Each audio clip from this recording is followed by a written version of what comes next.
Hey guys, Realtor Adele, your favorite realtor and investment property strategist. This month, my housing market report is all about helping to bring clarity to what's currently going on in the marketplace. We're going to touch on the two main components in housing, which are mortgage interest rates and home prices, as well as economic conditions, since this naturally affect both of these components. There's a lot to unpack, so let's get started.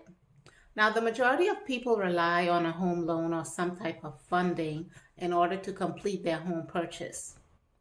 Right now, rates are still relatively high, and so are home prices. Economically, we're still very much in an inflationary environment. What does this all mean for those wanting to buy a home and those wanting to sell a home? Well, if you live on planet Earth, then you're very well aware of the fact that inflation has been steadily increasing for the past 2 years, 2.5 years, and even volatile in some instances. In the recent past, the Feds announced that one of its goals is to tame inflation in order to make home ownership more affordable. Ironically, this means higher mortgage rates, which ultimately makes buying a home unaffordable for some, thus resulting in a slowdown in the marketplace. Once things slow down, or should I say notably slow down, unless people are able to buy a home, mortgage rates will ultimately stabilize or go down, making it more affordable or a bit more affordable. It's kind of a bit of a catch-22 and may seem like a monotonous cycle, but this is just how it works. Now, why are mortgage interest rates so freaking high? And how are rates determined? Before I get into the weeds of all of this, hear me when I say I am not a financial expert or advisor. I'm simply attempting to bring some clarity or give you some understanding as to why rates are so high and how they're determined. There's something called a spread, which is added by the banking industry. This is a portion of money that they keep. And so you have the spread, and then there's the 10-year treasury yield. When added together, this equals the mortgage rate. Now, banks are like any other business. They are in the business of making money, and they do that by charging interest on the money that they loan or a fee on money that they lend. Hence the spread. Now, historically, for over 50 years, the spread has been 1.72 points, and but right now, or in this period, they have more than doubled, and we've never seen this before. It's not normal. However, this is all a result of inflation. And this chart here breaks down where we were in January in terms of the spread between January and May, and you can see what those numbers are. You can also search online and get an idea or see where the current spread is now. I've included a chart that shows more recent data, and the spread was around 3.7%. Again, this is extremely rare. The spread has never been this high. Again, this means that we are in a high inflationary period. Think the same dozen eggs you once paid $3 for are now double the price. So with mortgage rates, it's the same concept. Will we ever see rates go back to where they were pre-COVID? The short answer is no. That's highly unlikely. Again, banks are like any other business.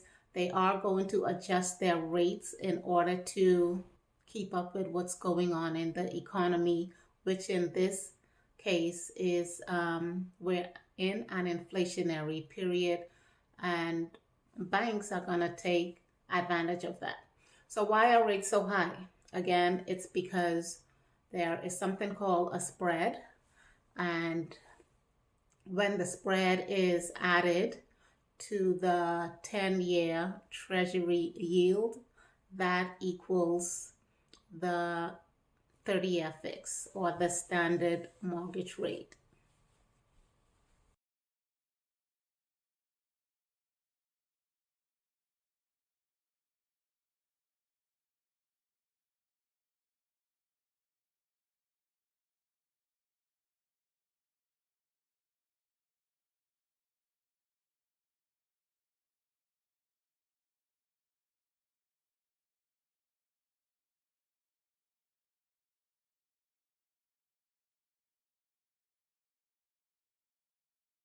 When it comes to home price data, usually there's a median home price and an average home price. You may see median home prices being highlighted in the news over the average home price. However, median home price has no value, or should I say, it's not useful for determining home price appreciation. Many reputable sites report median home price. The reason that this is highlighted or reported over average home price is because it's a faster way to put info out there. Average pricing takes longer to calculate since it's literally based off adding up the sales price of all of the homes, then dividing that number by the number of homes sold. The info is put out there. It's your job to decipher, or it's your job to decipher it or to know the difference. It's not that median home sales price is incorrect. It's just not an accurate or the best way to know what home prices are doing, or gives us, what do I want to say? It's not the best way to really let us know what's going on with home prices or home price appreciation. And again, it's not that the median sales price is incorrect. It's not the best way to, median sales price is not the best way to, again, to decipher home price appreciation. In regard to median value, as you can see, I have two columns of coins, and median meaning the middle. So whichever, just say for instance, if these were homes that sold, let's call 25 cents $250,000, the nickel 50,000, and the penny 10,000. That's the column to my right. The column to my left, we have a dime, a nickel, and 3 pennies. Let's call the dime $100,000. Let's call the nickel 50,000, and then the pennies are 10,000 a piece. So when determining the median value, if these were homes,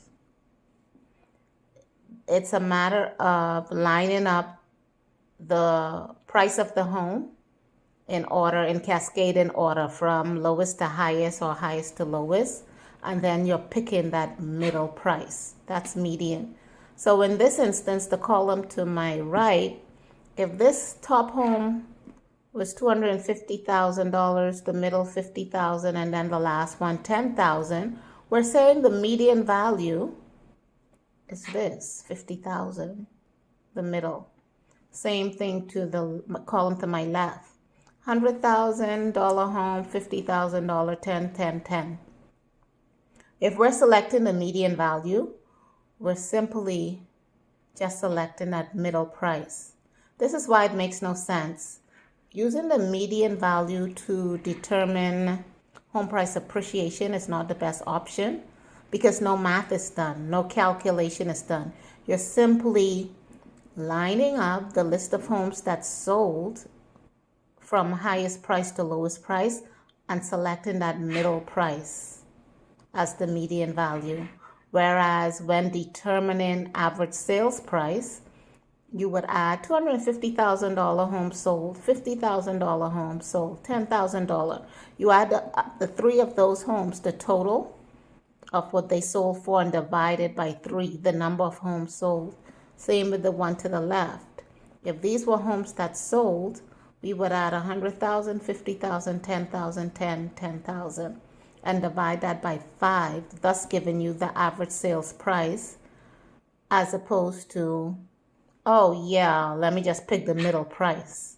So this is why the median, or selecting median home price or median sale price, does not, it just makes no sense. And again, it depends on what you are using the data for.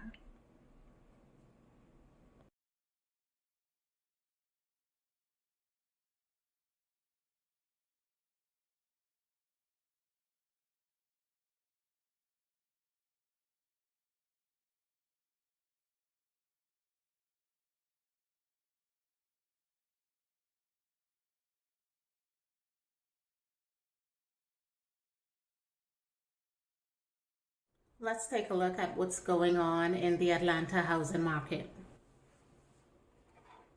Okay, so this chart is for the greater Atlanta area, and we're focusing on pending and closed sales, days on market, the average sales price, the percent of list price that the seller received, and the amount of inventory.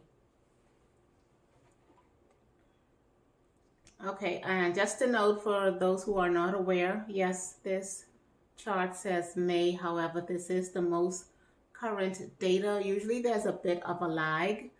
I like to allow for all of the data to be reported or recorded so that I can bring you the most accurate information. So the top portion is for detached single family homes. We can see pending sales were at 3889, and pending meaning under contract for the month of May. Out of those, or should I say, we had closed sales just over 4,000. I'll call it 4,100. Why that number may differ is because there may have been some homes from April that went under contract maybe the end of April and then closed in May. So that's why sometimes the actual closed sales may be greater than the amount of homes that went under contract in a given month. Average sales price for single family detached, $561,643. As previously mentioned, I prefer to focus on the average sales price, not median. The average is more accurate, I want to say, in my opinion. The percent of list price received, you can see that's just, we're going to call that 100%. So whatever the asking price is, the seller is receiving, I'm going to say just what the asking price is. Month supply of inventory, just under 2 months at 1.9. For attached, pending was 1,132. The amount that closed was 1,193. So again, you have the amount of closed sales for attached, which are condos and townhomes, that were greater than the amount of attached homes that went under contract. Again, that could be due to, what should I say, is due to the fact that there were some homes that went under contract in April and then closed in May. Days on market until sale was 30. I think I missed it for single family. That's 29. So we're going to say it's taken about a month to close from the time the seller and buyer goes under contract to the time they make it to the closing table. Average sales price for attached, $395,271. 99.6% of the list price received. and month supply of inventory is at 2 months. To recap, the spread is the portion that goes to the banking industry. The spread has more than doubled from the standard 1.72%. The spread plus the 10-year Treasury yield equals the 30-year fixed mortgage rate. The spread is not likely to go back to less than 2%. Rates are also not likely to go back to pre-COVID rates. Experts have determined that mortgage interest rates will likely settle to around 6%, and this will be the new normal. The average home price is a better indication of what the market is really doing and is better used to determine home price appreciation versus the median home price. Home prices are stable and experts expect them to remain so, as well as increase in value.